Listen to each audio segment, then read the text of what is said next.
equals does your device need fixing? We offer a free diagnosis. We pick up and deliver right to your door, no calls or travel needed. We send you a quote before repairing, and only go ahead if you approve it. Easy, transparent, and professional. Link in description. Start by gathering your tools, a screwdriver set, a soft cloth, and isopropyl alcohol for cleaning. First, power off the robot and remove the screws on the bottom cover. Carefully lift the cover to expose the internal components. Next, inspect the PCB for any visible damage. Look for burnt areas or loose connections.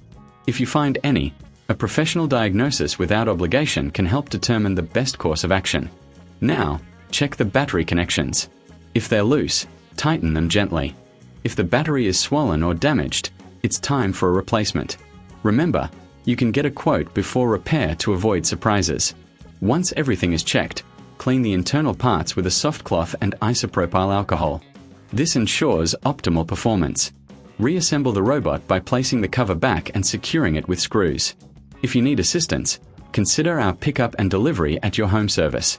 No calls, no travel, just convenience. Finally, power on the robot and test its functionality. A well-maintained robot can save you time and effort. Does your device need fixing? We offer a free diagnosis. We pick up and deliver right to your door, no calls or travel needed. We send you a quote before repairing, and only go ahead if you approve it. Easy, transparent, and professional. Link in description.